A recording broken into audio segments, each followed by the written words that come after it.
guy who was a college basketball star at Arizona. He was an NBA star. He is with Fox Sports 1. He does college basketball as an analyst on that network. He is also the color commentator on the San Antonio Spurs television broadcasts. Let's bring in Sean Elliott right now. Sean, thanks for joining us. One of the great players ever to come out of Arizona. One of the great three-point shooters for a bigger guy that I've ever seen covered. Sean, Woody is a big fan of this Clippers-Spurs series. It's all he wants to talk about. This thing's going 7, it looks like, isn't it? You know, I don't know. It's been a tough series already so far. I mean, it's really not a first-round matchup. It's a matchup more befitting a second-round or even a conference championship matchup. That's how highly we think of the Clippers.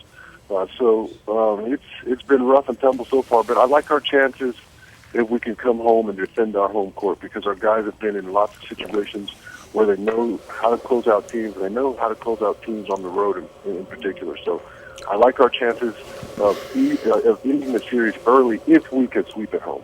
Sean, this is Woody, and I taped Around the Horn earlier on ESPN, and the question was, and the question will be when people see it later today, was it a bigger loss for the Clippers or a better victory for the Spurs? And I said, not only are the Spurs 8-0 in second games in playoffs with this group, but that losing to New Orleans was dropped the Spurs from 2nd to 6th. That victory last night got the Spurs back to the number 2 seed, basically, because now they have the home court advantage. Would you agree that was worse for the Clippers or great for the Spurs, given your attachment to the two teams?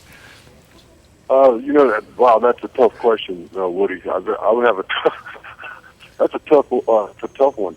You know, it's a tough loss for the Clippers. They want to prove that they're a different type of ball club than the Clippers of the past, and they wanted to definitely defend their home court advantage. And the way that they played in Game 1 and the way we responded in Game 1, they had to be feeling awfully good about themselves going into Game 2.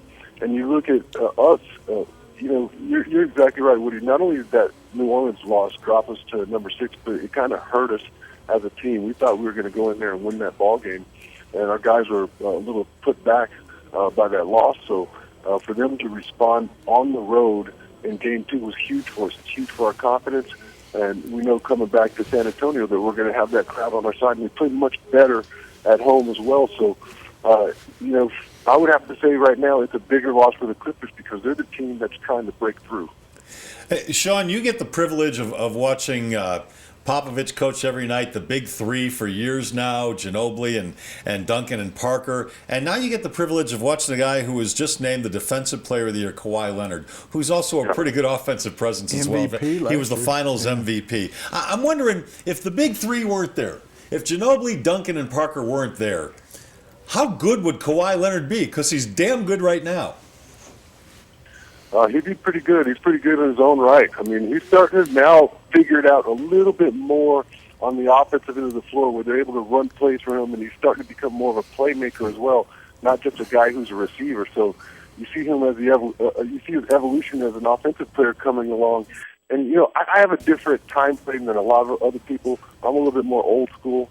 I kind of want to look at a guy after for example, like he's been 4 years in school. So if a guy comes out after his sophomore year, the first 2 years of his career, I can't really judge him by that. I want to see what he's like on his third or his fourth year, which would be his true rookie year and his true sophomore year by my scale. And the way he's coming along, he's just going to get so much better offensively. And those guys understand that. Trust me. I mean, there's been lots of times where I'm hitting my talkback button and telling my producer, this kid's open, and they're not recognizing what's going on out there.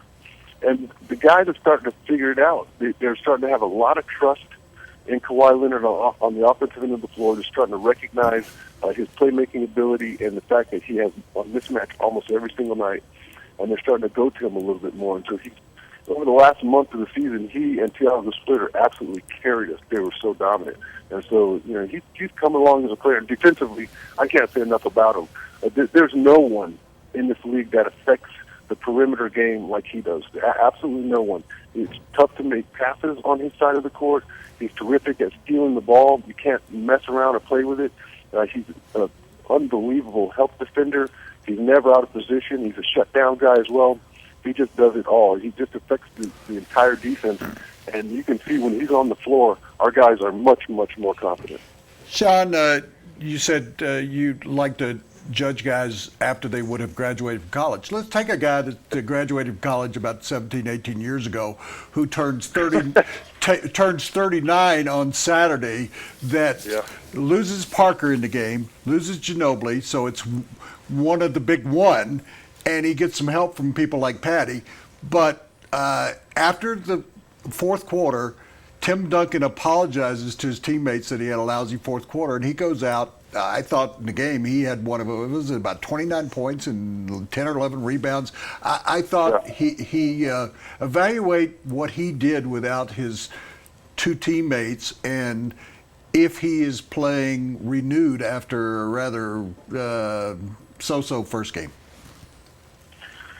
Woody, he's just the biggest enigma I've ever seen. He continues to do this every single year. I mean, I can't remember somebody saying, a young Tim Duncan. They've been calling him old for 7 or 8 years. I mean, am I wrong? They've been calling this guy old, and he's done 7 or 8 years ago, and he continues to turn it on. And you look at the way he played in the finals last year, he was arguably the finals MVP, the way he dominated inside.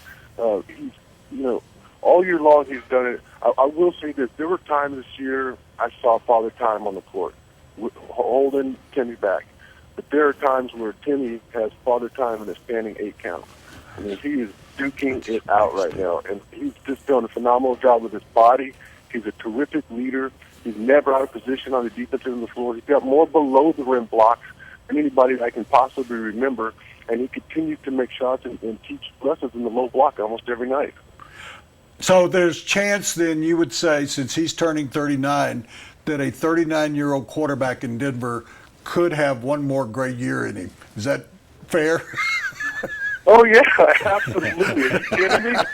We've seen it done. Come on now. We've seen Kareem and Chief running around out there. I'm sure there's a quarterback who has the know-how and will, like I know that your quarterback you're talking about. He's got a couple more years left in him if he wants. Hey, Sean, last thing. The Nuggets are looking for a head coach. We're reading that it could come down to Scott Brooks versus Mike D'Antoni. Can Nuggets fans go wrong with either one of those picks as head coach? Both those guys are great coaches in their own right. I think it's, I like Sam Presti. I know Sam Presti. I don't understand that firing in Oklahoma City. I really don't. And Mike D'Antoni's a phenomenal offensive coach. And, at that altitude, I mean, come on. You've got to get up and down the court.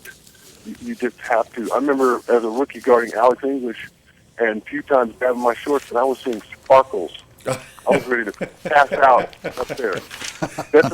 That's a built-in home court advantage, and you got to take advantage of it. So I think a guy who wants to push the ball and play some defense is the guy for you in Denver.